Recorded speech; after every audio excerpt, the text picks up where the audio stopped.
Welcome to the Dr. Dance Mom podcast, your guide to strong dancers with a bright future. I'm your host, Dr. Tara Christensen, doctor of physical therapy, dance medicine specialist, and proud dance mom. Let's dive into today's episode. Hello, everyone, and welcome back to the Dr. Dance Mom podcast. I'm your host, Dr. Tara Christensen.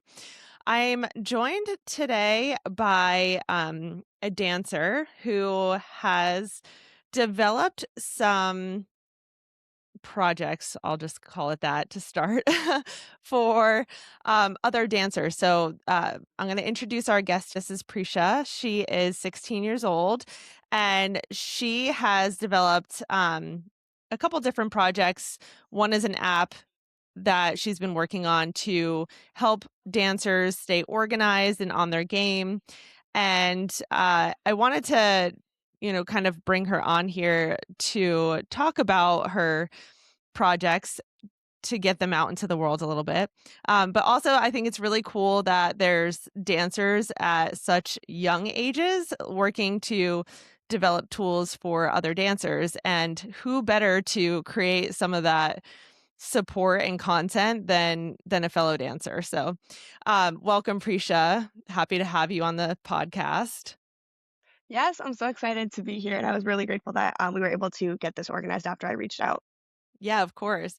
So first, I want you to introduce yourself. Tell me and our audience a little bit about yourself and your background, and kind of how you started getting into developing some of these things. Yeah, for sure. That's actually one of my favorite questions. Like whenever someone asks me to talk about myself and share about dance vibes, because I'm just so passionate about it. So yeah, I'm Prisha. I'm 16. I've been dancing competitively and specifically within hip hop. So I've only competed ever hip hop and jazz funk routines. For I want to say at least 5 or so years, since I was about I think 11, I started competing. And you know how the comp world is so big, and when Yes. you first get started you just don't really know what you're even doing, and then at some point you get more experience in it and you're like, oh, okay, in a convention class I need to do this. When I'm competing I should do this, and I need to be this early and do this much preparation to get ready for it. But when you're first starting out, nobody really tells you those kinds of things, or when you're going through that kind of self-doubt of oh, am I even supposed to be here, or just having those negative thoughts, because dance especially it's an amazing art form and the community can be amazing, but the community can also come with a lot of comparison and negativity, just Yes. to other dancers who maybe are not even on your same level, but you just compare yourself as if you're on the same level. Yeah. So that was really where I came in with Dance Vibes about a year ago. Because I was there's so much comparison and negativity going on in the community, but also so many dancers that need help with organization, because I swear when I was a freshman, right now I'm a junior, my freshman year during comp season, I swear every single comp we went to 4 or 5 comps that year, someone always forgot something. Whether it was a hat for a costume piece, bobby pins, and they're stealing Yeah. mine, or my hair ties, and I was just because at least for me, I was super organized. I always made a packing checklist before every single competition. And I was just guys, how can you just keep forgetting one, inconsistently, it was one different person every comp always forgot something 30 minutes before we have to go on. And it actually drove me crazy. And then I also had these other dancers who were kind of coming to me as the dance mom of the team. Hey, I'm really stressed before my solo, or can you help me out with this 8 count for the group routine, stuff like that. And then I was okay, I need to put my dance mom energy out into the world, out on Instagram. And then I came up with Dance Vibes, and my mom and I worked really hard on that name. It was me and her for an hour just thinking about names, and then she was Dance Vibes. I'm okay. And it was literally just content for dancers. I had a website with some free templates and packing checklists for dancers, but it was literally just content, featuring dancers who maybe had lower Instagram followings, and just putting their content out there, dance quotes, things like that. But then after a while, a couple of months, I was just no, I can do more for dancers. I can do more for the community. And then I started working with my friends who were also into coding, and also some freelancers for interfaces and stuff like that, to create actual apps for dancers. And so we did develop the first version of the Dance Vibes app, which was literally just goal setting. But then a couple of months ago, we took that off the App Store, just because at least like for me, knew that it could be so much more. And I was like, I just don't want people to get this as their first impression of dance vibes. So there was that. And then now in a couple of weeks on June 6th, we are officially launching DanZING with a Z, which is, at least to my knowledge, the first app out there designed like by dancers like me and like my other dance friends with like their feedback and testing for other competitive dancers and comp teams. So it's literally like corrections, like time stamped based on your routine music, files like videos and audio, packing checklists, like dance quotes, tips, literally all of that in one app. And it's like super easy to use. Like whenever I onboard a new studio, they're like, Prisha, like my kids make fun of me because I don't know how to use technology, but like this app, like the way you just showed me how to like use these buttons, like it all makes sense. Um, right? Because especially technology for dancers is a very like iffy thing, whether it's like Dance Studio Pro or GlowFox, like any of those other apps out there, it's like kind of like very hard for a dancer or a director who's maybe not exposed to technology to use. But dancing is very easy in that way and very intuitive, and I'm very proud of that. But yeah, that's just a little bit about me. Basically, like I'm just, at least for me, like I just don't really like school personally. So, I just keep myself busy with all these other things. Like that's what everyone always tells me, like, Prisha, don't you have school? I'm like, yeah, sure, but it's boring. So Well, it sounds to me like you're kind of a natural born leader and you kind of attract people that are looking to you for, again, like advice. And this sounds like a very natural project for someone like you to step into. I am very similar to you in the sense that I overwhelm myself with things sometimes just to keep busy, just because I always feel like I need to be doing more. Maybe that's like a personality flaw, but um, at the same time, I can totally relate to that. And definitely wanting to create things that help people. So I think it's great what you're doing, and just the pursuit of something, you know, useful, a good tool that dancers can use. So is this for studios, for dancers, or both? Like the dancing app that you just described? Because it sounded like you said something about onboarding studios. So I'm curious, how exactly does the app work? yeah, for sure. So, currently, like right now for testing, because I'm testing for a couple months, we have, I think, currently like two big test studios, Okay. but a lot of just like independent dancers who just want to like keep track of their corrections and like files, and they just want to like use the app for those kinds of things. But it really is designed like completely for studios or like huge like dance groups to use. So the idea is like one director creates an account. And it's super secure with like on it with like completely randomly generated like login pins, so like no other studio is gonna like access like your studio's information. And then basically from after the director creates an account, then they can onboard like other teachers, dancers, and parents in the studio. And it's kind of designed for like basically one app for everybody, like no more like asking randomly in the group chat like, hey, can I get the video? Because actually it's kind of Okay. funny, like I was going through my other team group chats, and I just like filtered like for the word video, and it was like Yeah. over 200 times everyone's asking for the video, and I'm like, no, like this just cannot be how dance team works. So Yeah. yeah, it's designed so that mostly like dancers and directors have most of the functionality where they can actually like add in their corrections, create routines for like their solo, duo, or trio, or small group, add files. And then parents, it's literally just so they can like view things. Like they're literally just there to see like, okay, this is what I need to tell my junior to practice, or this is what they need to pack for the next competition. And then for teachers, they can obviously, like have their dancers like add in corrections after rehearsal, things like that. So it's kind of designed to be just like an all around studio tool just for comp team, like maybe after rehearsal, instead of everyone just like going off to leave like right to their cars right away, like you can like sit down for like 2, 3 minutes, log your corrections in the app, like sync it to timestamps, and then go. And then that way you'll like remember it better. You can like listen to it, stuff like that. So, in terms of, okay, so let's give an example. So, if you have let's say a small group, does it only work for like up to small groups, or can you do like large groups, like bigger groups, lines, Um, things like that? yeah, good question. I have not tested it with more than at least 50 dancers, Okay. just because like the system is kind of designed for that way. But obviously, like it would get to a point where you can literally just like drop in like an Excel or like a Google Sheet file, and like you have like 100 dancers or something, things like that. Okay. Yeah, so let's say there's like a small group, large group, whatever.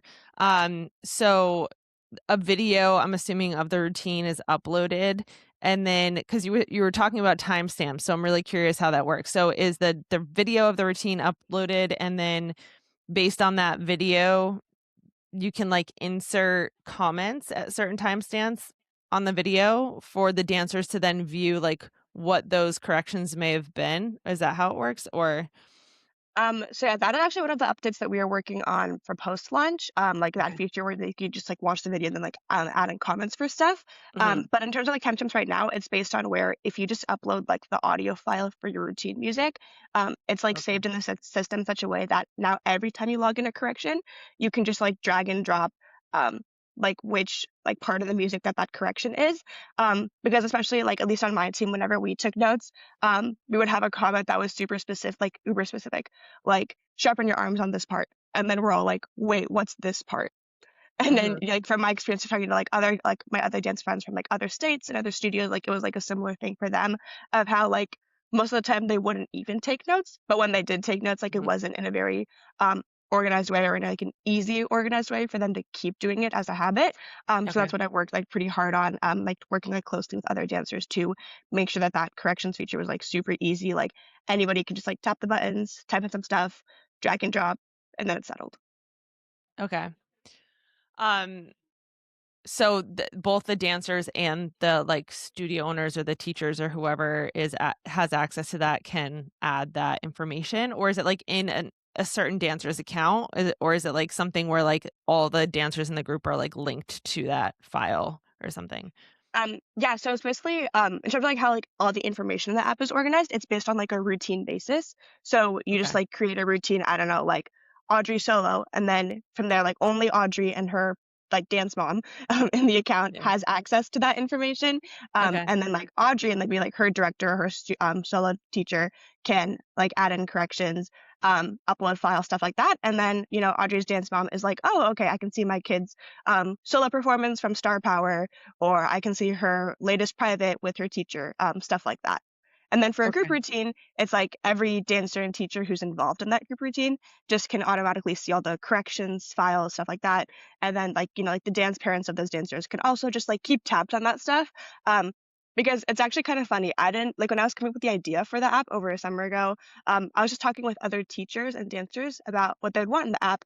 And then one of the teachers who I talked to was also a dance mom, and she was like, like at my kids studio, like they never give me like videos or like corrections or anything like that for my Mhm. dancer, but like I still want to keep tabs on her. So it'd be nice if I could do that.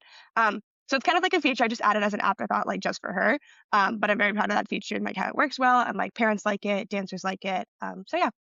Yeah, it is helpful. I know in at least our situation, we use the band app a lot. So same thing, we'll like kind of upload videos and things, but it does get really messy, especially when there's like, they're doing choreography and there's like multiple iterations of the same routine in the chat. Um, so yeah, I could see how something being organized by routine could be really helpful in order to keep all of that like organized by routine and being able to find it easily because I think that's the one thing that we struggle with a lot too. Um, what are some of the other features of the app? So you mentioned there's a checklist for like packing for competitions. Is that something that's like a standard checklist or, based on the studio, obviously there's different things that dancers might need to bring or require depending on like their hair requirements, makeup requirements, costumes, etc. Is that something that's customizable by the dancer in the app or the studio or like how does that work? Yeah, so actually, I launched an update a couple of days ago where it's like a preset checklist, but then dancers can also like add and delete stuff as they need to. But I also made sure that it was a preset checklist because there's also some dancers that just really like do not know what to pack, or like Yeah. some dance parents who's like don't know what to pack, or like that first time dance parent who's like, Yeah. "Are you sure that my kid needs like that much hairspray and that much hair gel?" And it's like, "No, yes, they do. They're in 5 routines today." Yeah. Those kinds of things. So it's also customized in that way where it's like preset, but then you can also add stuff. And another one of our feature updates for the summer, like along with video, is having like a full on like hair and makeup dashboard kind of where you can literally see for each routine like this is the hair, this is the makeup, because I think that also gets lost in translation a lot, especially in group chats or in emails when the director is like, make sure that you bring red lipstick, and then nobody brings red lipstick. right? Like those kinds of things. Yeah, and I think studio dependent probably with that as well, just because I know, like, generally speaking, where my daughter dances, we have, like, standard hair, standard makeup, we don't change it a whole lot. Sometimes for, like, a routine, something will change, but for the most part, they keep everything pretty uniform, usually just for quick changes and things like that. But, I could see where that could be really helpful, especially for, situations. I've seen other studios that do really cool, elaborate things with their hair and makeup, and so I could see that being, like, a really important feature for those parents as well. Um, so tell me, like tell me why you think dancers should utilize the app. What do you think how do you think they will benefit from it? Yeah, for sure. Are you talking about like dance studios overall, so like teachers and dancers, or like just like dancers specifically? I think both because I could see from the studio perspective, from an admin perspective, it might create a little bit more work to kinda input a lot of that information, for them versus, like, the kids kind of just sharing on their own. I could see the organizational aspect of it, but then there's also that, like, administrative portion that will definitely, add a little bit of time to, like, what they're doing. So, I would say on both sides, like, an independent, like, individual dancer versus, like, a studio, like, how would they benefit from using the app? Yeah, for sure. So actually what's kind of funny is like sort of the way that like at least like the app has kind of like spread organically, like reached like growth potential, even just like among dancers, is like I get one dancer in one studio on it, and then they're like obsessed. They're like using it after every single rehearsal, stuff like that. And then they tell like their best dance friend and then they send the link. And then now they're also getting it. And now I have like maybe like 5 or 10 dancers from one studio, like on one senior team using the app. And a lot of the benefit that they've told me is like before using the app, they didn't really have a structure in terms of how they were organizing their dance information, or like even like for solos too, like they would like get all these feedback during privates, but they just wouldn't put it anywhere. And then in Yeah, the next private, it's like, oh, the teacher's like, didn't I tell you to work on this last week? And then, they just forget. So it's a yeah, really big, I like to say accountability approach where like it's super easy to use. So it's like if by the next rehearsal, like you haven't watched the video from last week, that was in the app, it's like, what are you doing? Like it was literally like in the app. We uploaded it right after. It was in the folder. You got notified. Like, why haven't you watched the video? Same thing with corrections too. Like you literally just like tap some buttons, text, drag and drop the audio section. Like you have your feedback. So it's also very easy to use in that way. So at least that's the benefit that I've seen from a lot of dancers who are using it. And then from a lot of teachers who are also using it at their studios, a huge thing that I've seen is like now their dancers are like more accountable and more organized. Like they're not showing up to comps forgetting things anymore. In fact, actually, a couple of months ago, when I actually released that checklist feature, I didn't even think it'd be that big a deal. I'm just like, okay, they've been asking for it. Like, I just uploaded it, like, updated the app. And then they're like, oh my gosh, Prisha, this feature changed my life. And now when I look back at like my, like user dashboards with like how they've been using the app, it's like the checklist feature is actually used the most, and then Oh, the wow. corrections feature, and then like the files feature, and I'm like, oh, I just like added an update in like an hour, but I guess they like it. So really like accountability is the huge thing in terms of like dancers and directors like being able to see that their dancers like are actually using the app to log in their corrections, video storage, things like that. It's basically just like creating like a bunch of little organized like a huge like organized like dancer army that like knows what to do to stay on top of their dance season, stuff like that. So Yeah. that's what I've seen from a lot of like dancers and teachers who are using the app, and that's also just like my greater goal overall with the app, right? To make it easy, because I do also know like some dancers from other studios who use things like Band app or Paperball and stuff like that, but it's just like they kind of use it on like an on and off basis, right? Like I know a studio that my friend goes to in the East Coast, and they only use Band app like just for videos. Like they won't do anything else but put in videos. And then when I showed her like the DanZIng app and she made an account, she was like, "Oh, okay. I think this is like a lot easier, at least for me, because it's like everything dances in here, and it's Mhm. only dance too, and like the features are designed based on like a routine basis, so it's super easy for me and my director. Whereas Band app, it's just based on like a group chat kind of style, which can Yeah. work for some studios, but also at least personally for me and what I've seen from some other dancers who are testing the app, like having things on like a routine basis or on organized in a way that is literally designed by and for dancers, it just makes sense. Like it just makes sense because also dancers are so niche in that way, right? Like 5, 6, 7, 8, like coming to a comp 5 hours early, right? Like there's like just some things that we do. Like Yeah. it's just a dancer thing. So it only makes sense to have an app designed like for dancers in that way. Yeah, definitely. Um, so tell me a little bit about any obstacles that you've had to face while developing this app and just kind of going through and creating these ideas. And what is the hardest part of the process for you right now? For sure. I think the hardest thing for me right now is I just have like so many ideas, right? Like I was actually like on a flight yesterday back from my school trip, and I just like opened my iPad and I was like writing down like every single idea that I had for dance types, like app feature updates, and then also just like other apps. And I was like, wow, that's a lot. Um, right? Because also like I just like talked to like my other dance friends about like these ideas that I have. Um, like something that I've been obsessed with for a while is like this is completely random, but the idea that whenever a dancer goes to a convention, they don't need like their mom or their best friend or like themselves like holding up a camera to film themselves. They can just put on like a little device that'll like automatically like follow them and they can like film themselves and stuff like that. But I just have all these like random ideas for technology for dancers because I feel like dance is very traditional and like, that's amazing. It's a beautiful art form. But also like if we can use technology in a way to stay organized but also stay true to the art form, then like we would see so many more music videos, so many more like top 10 comp teams, stuff like that. So Yeah. I think just like keeping like my ideas and like myself centered too, right? Because like also for example, like I'm in AP season right now with my AP tests, and just trying to tell myself that like I can study, but then I also do have to like work on this update, and I do have to work on this content, like just trying to kind of keep it together. Because I also am like a one person team. Like I do have some friends Yeah. helping me out and like some freelancers that I've worked with for like the interface designs, but it really is just mostly me. So trying to stay true to that. Um, and then also obviously the age barrier. I feel like we kind of have to address that.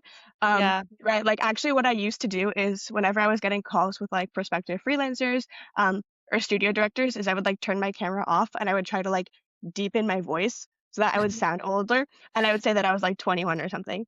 But that didn't really get me anywhere. I found out that people actually liked the fact that I was 16, and whenever I sent emails or like DMs to directors, like, oh yeah, I'm 16 and I worked on this, they're like, oh, whoa, you're 16. Like, okay, I got to meet this kid. Right. So in terms of like, at least in my experience, the age barrier has been both like a positive and a negative, because there are also some people that have like been like, oh, she's 16, like she's so young, why do I want to work with her?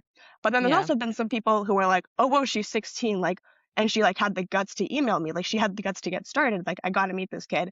Um, and then that's actually how I was able to work with some pretty cool partners like Jason Pickett. I got his Yeah. studio. I He's mean, not his great. studio, his mentorship kids like our dance planners. I've worked with Michelle Legans to get some content out there. I'm trying to think who else, like I Am Dance to get their top placing studios discounts and early access to the DanZIng app. Like all just because I said, hey, I'm 16, like I built this thing, can we work together?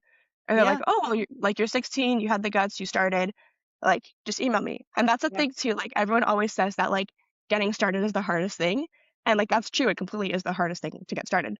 But I think it's also hard to keep going, especially when Yeah. you're not seeing any traction. Right? Like when my Instagram page only has like 2 reels and 50 followers, like of course it's so hard for me to keep going. But like I have to keep going, and now I'm finding like those trending series of like mine on the account that are trending, and like getting lots of engagement, like lots of dancers who are DMing me, like asking specifically if they can get access to the app, stuff like that. So like it's like I totally agree it is hard to get started, but it is also very much harder to keep going and like keep doing something even when you're not seeing like any growth whatsoever. Yeah. And I can tell you from personal experience. So I own a business. I started this podcast very similar to how you got your start, right? Like I just had ideas. I was actually on a plane as well, like had this thought and Oh no jotted down way. like a bunch of ideas. No joke. So I went to it's like an international conference for dance medicine, and it was in Las Vegas, and I was just I've been to that conference a couple times, but just I think after a few days of networking and just being kind of rejuvenated by just like lots of inspiration from other people that are helping dancers, I just had so many ideas, and so that's really what led me to start this podcast because I realized I'm really terrible at creating content on Instagram. through my business page. And I don't enjoy it at all. So I was like, well, I can have conversations with people. Like that's what I'm good at. So I was like, maybe a podcast would be a better way to create content because I can, talk to people, have conversations, record content that way, and then just take bits and pieces of that and use that as my social media content. And so that was really kind of what inspired me to start the podcast. But it is. So I've definitely had multiple experiences where you get to a place where you're like, oh, this feels like it's really stalled. I think the important thing and the advice I would give you is like never really take that as a failure. It just means that you need a little bit more time. Because if you give up, you're never going to reach your destination. But sometimes there is a little bit of a stall, but just keep going, and eventually, you'll kind of beat the curve. But I am very impressed by all that you've accomplished and put together at your age, and I think it's really inspiring to hear because I think people do use age as a barrier or a reason why they think they can't accomplish or achieve something. But the fact that you're so motivated and so driven and so inspired at this young age, like for me, is so inspiring to see. And I really think that like this is just like a drop in the bucket of what you're going to accomplish. So I think it's really very cool to see. So don't ever let anybody tell you that your age is a barrier because I think you're amazing in terms of what you're doing. Just the fact that you had the courage to start and get this far. So keep reaching out. People will say no. Don't use that as like a negative, just use it as more fuel to keep going, because you're always going to have that. So I think that's just part of the journey. But I think you have a lot of great potential. And if it's not even this app, it might be something else you develop in the future. You're learning as you go. So every little thing that you learn along this way is a lesson that you'll take with you in the future. So I think that's amazing. Um, I was going to say, how did you acquire some of the skills that you're using? Because obviously, like you have some skills, some background. You're obviously, kind of a diligent student. You said it's AP season, so I'm assuming you're in a lot of honors and AP classes. So you have the work ethic. It's in you. But like, how did you acquire some of the skills that you're using? Because obviously, like some of this stuff is, like it's pretty difficult to put together. I know you said you had some freelancers that are helping you, but like how much of that is like freelance help and how much of it is like you on the back end actually putting this stuff together? Yeah, for sure. Great question. So actually there's also like this thing in business that I've learned about recently, which is the idea that like as you scale a business and like you get like you hire more people to help you, it's really good to first like do all the jobs that you hire for yourself. That way Mm, that when you're interviewing or when you're like yes. training, you know exactly what to look for. So Yep. I do try to do that a lot. Um, and when you're talking about like work ethic, I think dance, oh my gosh, like also like I swear there's like studies out there that say that like people who do dance or do sports are just like built differently or they like go on like this huge like career trajectory Yeah. because truly like the work ethic you're not going to get that from anywhere else like unless you Hmm. like start something like a business or like a podcast or like an Instagram page or like you do a sport like dance like you really are not going to get that work ethic like anywhere else like it's just I don't know if you like get what I'm saying like with like your daughter obviously but you know Hmm. like the way that like teachers train you and like the way you have to like show up to competitions, like do the group warm up, like it's kind of like this like amazing community, but also this amazing work ethic. Like I swear Hmm. you are not gonna get that kind of work ethic and that kind of hustle like anywhere else. So I think that's obviously where like a huge part of that came from. Where like my teachers were always like on me about like taking notes, filming videos. And since I was like the dance mom of the group chat, like they were always like, if Prisha didn't send the video, like one of my teachers would be like, Prisha, like why didn't you send the video? And I was like, oh, I forgot. They're like, no, you can't forget. Like you're the one who always sends the video. And I'm like, Yeah. okay, I got that now. But yeah. And then in terms of like other things like content and stuff, I think quite honestly, like at least like now with like everyone being obsessed with like Gen Z or like, you know, like there's so many brands who are like figuring out like how do we target Gen Z? It's literally just by being relatable. And I think that Hmm. even took me a while to figure out too. But really it is just by being relatable and like sharing your journey. So actually something that I started like a little Instagram series I started on Dance Vibes called Reasons You Are a Better Dancer Than You Think. So it's literally reasons you are a better dancer than you think. And then it's like a little like voiceover reel where like I share like reasons you are a better dancer than you think and like me dancing. And then usually that series has done very well because it's also just me being relatable, like me just like seeing things at my studio and whenever I go to comps and I'm like, oh, like, you know, like that girl over there, like she seems like so like not confident or like really sad about how she did, but she was amazing. And Yeah. then I kind of just like share some tips through that way. But yeah, I think content is like a huge skill, obviously. It's like you kind of just like have to understand content marketing, whether it is like through a podcast like this, or through Instagram or through like a Substack blog. Like you just kind of have to know it. And at least right now in the age of like, Gen Z or like everyone like being obsessed with Gen Z, it's literally just being relatable and being Mhm. you, even if it is like being very vulnerable. Like that's literally it. It's like just about being you. Um, and then obviously in terms of like coding and stuff like that, I do have to know like a little bit of that. Or, like I do have some friends, like I have like some friends who are like much better than me at coding. And I literally just like give them like the app backend, and then within like 30 minutes they're like done like adding in this feature. Like it's literally that easy. Nice. And then I'm like, that's the thing that would take me like 5 hours, but they did it. Mhm. And then like my freelancers are amazing. Like I just send them like literally like a sketch of like what I want a certain page to look like, and then within like an hour or so they're done. Um, Wow. Right. And then obviously I don't want to be like that person about like AI, but really truly like AI is amazing. Like Claude Code is also amazing. Um, and right, and I think also like I've gotten into a lot of conversations with teachers, especially and like about AI. And I think that they like especially teachers have very differing perspectives about like dance in AI. Like I won't go too much into that, but in terms of just like coding and like getting a business out there, like AI is definitely like amazing for that. It's literally just like one prompt and like Mhm. boom, like something is out there. But yeah, Yeah. I think that the big skills is obviously like the work ethic, um, content creation, and just being able to use the resources available to me. So whether it is AI or like a business podcast or like business blogs, like things like that. Yeah. So, but you seem to know a lot about like the ins and outs of marketing yourself. But like how did you learn those skills? Because that's again something that you come into this with no knowledge of, right? Like did you take a class at school? Like is that just something you've learned along the way? Yeah, for sure. So in terms of like marketing as a whole, I did take a business and marketing class my freshman year, Okay. like I'm mentioning right now.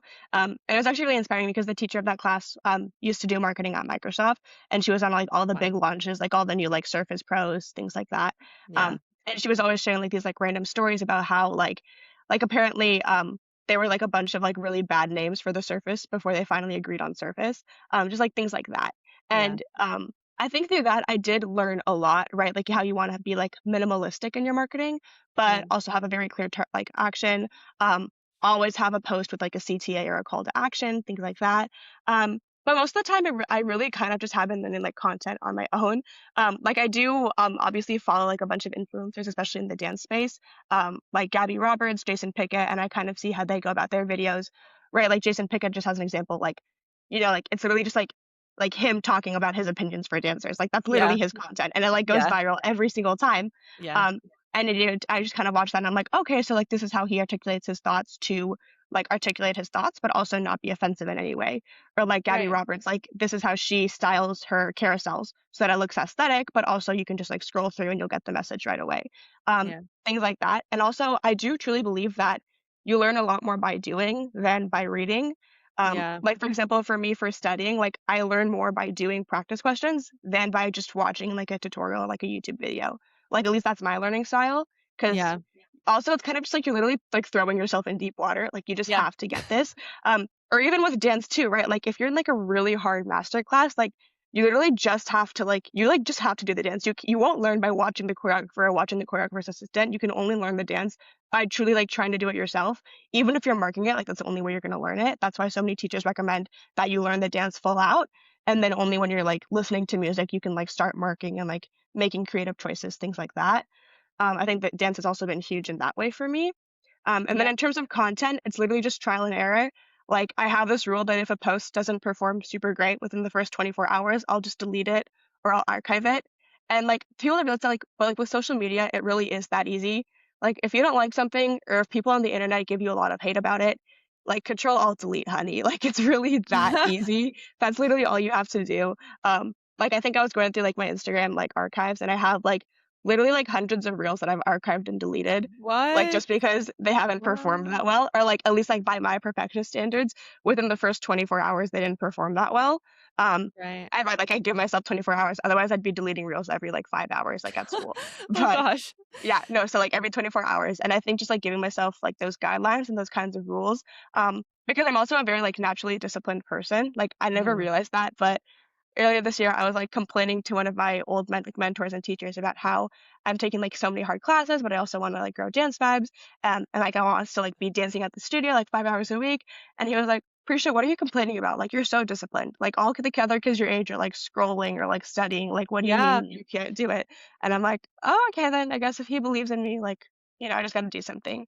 Yeah. But that's a very long-winded way of saying that like for marketing, it's literally just like have a message and like just post and try stuff. And if it doesn't perform well, like you literally can always just click those three dots on Instagram and delete Yeah. it. Like it's really not that serious. So that's a great point. But so do you benefit by deleting those posts? Like so if it's not performing well, right? But you still had a message that you wanted to convey, what's the benefit of deleting or archiving it versus leaving it there and just being like, okay, that one just didn't do as well? Is there a Yeah, for benefit to sure. that? Or I'm just curious. For sure. So, at least like what I found specifically on Instagram, because Instagram was like really where all the dancers are at. Like you can post on like X or Threads, but really like Instagram, that is Yeah, where all the dancers are at. agreed. So something that I found is I have to, is within the first like 1 or 2 minutes, if I don't post a reel to my story, it's not getting any engagement. I don't know why. I've Yeah. tested this so many times. I just have to post it to my story within the first like 30 seconds.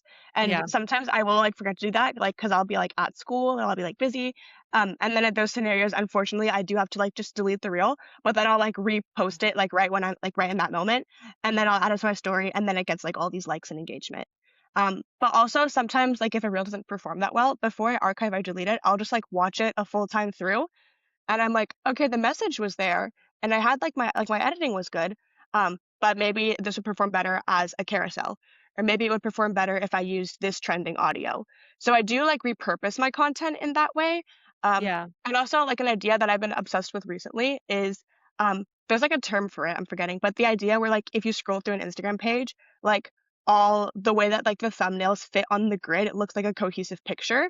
I've been Oh, obsessed yeah. with that. So, something that I also put a lot of effort into is in every single one of my reels, at least on like the Dance Fabs and Dancing accounts, like not on my personal account, but on those accounts, I have like a similar, like dark neon minimalistic cover. So that way, Yeah. if someone were to like scroll through my account, because like at least like people my age, they do that like before they follow something, they'll watch at least the first three reels that they just happen to tap on. And then if Yeah. it's legit, they'll follow it. I make sure that all of those have the same cohesive thumbnail so that when someone is scrolling, it's a very like satisfying effect in that way. Yeah. So yeah, obviously, because like also visual clarity is everything. Um, but yeah, whenever I delete something, like I'm never just gonna like delete it and like leave it there because it could have been like a really amazing idea, but maybe I just didn't post it or like articulate it in the ideal way. So yeah. Interesting. Yeah, that's amazing. You figured out so much at like I said, such a young age and involved in so many other things. So I do you mentioned discipline multiple times, and I do think that that's a good point because there are some people that are naturally more disciplined than others, and I definitely think that it's very evident that you do possess that. And I think that, as a result of that, you'll definitely be very, very successful. Is there anything else that you can think of that you want to let the audience know about the app? Do you have to pay for the app? Like, how does all of that work? Where can they download it? Is it for like just, Apple versus Android?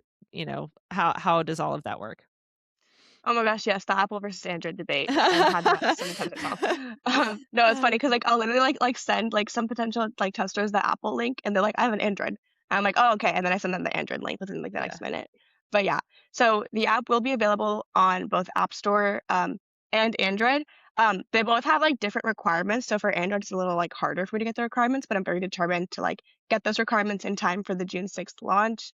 Okay. Um, so it is, and we're actually doing a huge launch discount where basically the first 10 studios that we fully onboard will get the first month of the app free if they come before June 20th. And then after that, it's a 25% lifetime discount. So regardless of like what other features or like anything that like at least we add within the next couple of months or years, like 25% off lifetime, that's guaranteed. Wow. But only to the first 10 studios. And currently I'm in conversations with about three. So, there's Okay. really only like 6 or 7 spots left. Sorry, I just had to make that joke. Um, and then, yeah, just in terms of like the app itself, it is on like a feature basis. We're really, like on like the first plan, it's like completely free, but you have like minimal functionality, few routines that you can add. And then on the second plan, you can add, there's like some more features, some more file storage. And then on the third plan, it's like, it's like completely everything, but also you get priority support. So you can kind of pick and choose, Okay. but really only the director is paying. But if they want to, I don't know, like charge like each of their dancers extra and like use that money for the app, like that's completely their decision. But Yeah. we're not like, but it's like truly just like based on like a charging the studio director basis. Like we're not like asking dancers or parents or teachers to pay anything.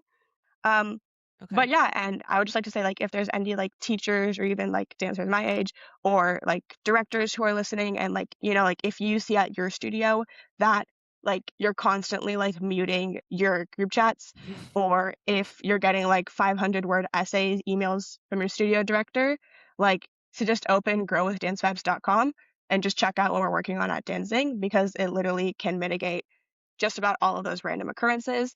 And if you're also seeing at your studio that, especially for dancers, like if you find yourself to be the only one who is really like motivated or like disciplined on your team to keep taking notes and to keep like doing the things that you should be doing, like filming and sending videos, making packing checklists, things like that. But you wish that other dancers at your studio were also doing the same thing and having that kind of accountability and discipline baked in, then definitely, again, check out growthdancewebs.com or our Instagram page to learn more about how you can get your studio on the DanZING app, because we actually do have a wait list going where basically like the most dancers from one studio who have signed up to be on the wait list are going to get DanZING first for our like top 10 studio launch discount. So yeah, I'll also send you more information about that to put in the show notes, and Yeah. also the link to our iPhone and like Android Play Store beta. Um, but yeah, if you just want like overall more like accountability and organization at your studio, and you want to help like get more dancers and dance studios on technology, because unfortunately there are also many studios that won't even teach their dancers how to like edit music or like edit Yeah. videos or like choreograph or like use these certain apps that can really just like make dance easier. Then again, like DanZING is a great start because it's like super easy. You're not really like doing too much or learning too much. You're literally just like logging in stuff. Yeah. From your rehearsals. But yeah, that's pretty much just all I had to say about DanZING. And then we do have lots of other cool projects that are launching this summer, but I'm trying to like keep that all under wraps because it's like a whole summer launch. But yeah, Okay. So more to look forward to. And will that be on your Instagram? So if people follow you on Instagram, are they going to find out about these new upcoming projects as well? oh, of course, yeah. So I'm mostly active on the Dance Vibes account. It's just at Dance Vibes, all one word, .official. Okay. And then also on my personal account, Prisha, so Prisha dot Sasikumar, Sasikumar. That's kind of a harder one to find just because of my last name. But I Yeah. also do post a lot on there. And anyhow, like a lot of my reels that I post on Dance Vibes, I like add myself as a collaborator. So Nice. you can also find me that way. But yeah, that's just where you all can find me. And then in terms of website stuff, just growwithdancevibes.com, all one word. And then you'll immediately see a bunch of links to like DanZING, our annual summer planner, stuff like that. Great. Sounds perfect. Well, thank you so much. I appreciate you joining us today. And it sounds like you've got a lot of really cool projects in the works. So if anyone's listening who thinks that they can benefit from dancing, or you think your studio can benefit from it, definitely send them the link to this podcast so they can learn more, or visit Prisha on Instagram or her website and check it out. Yeah, and you can always DM me. Like it's actually like the greatest thing when someone DMs me and they're like, "Hey, can I check out dancing?" Or like what is it that you actually do with Dance Vibes? Or like how do you start Dance Vibes? Like I genuinely like I think on my Instagram it has that thing where like I respond within less than an hour, because Yeah, I genuinely do. Like even when I'm in class, I have like Instagram open on one tab and I'm like checking it every 5 minutes because I'm like, did someone DM me? Like did someone like my reels? Like seriously, like, I'm always on Instagram. So if you ever want to reach me, like you can email me, but also like Instagram, like I will respond within the next like 30 minutes if you DM me or something. So yeah. amazing. Well, thank you again. And to all of our listeners, like I said, go check out DanZING, check out Dance Vibes on Instagram, and let Prisha know if you have questions. I hope you enjoyed today's episode and learned something. Please be sure to follow or subscribe so you don't miss a thing. Also, make sure you head over to Instagram and YouTube and follow us there. Send us your listener questions, topic suggestions, and feedback at drdancemompodcast@gmail.com. That's Dr. fully written out, Dance Mom Podcast, also fully written out, at gmail.com. Thanks so much for listening.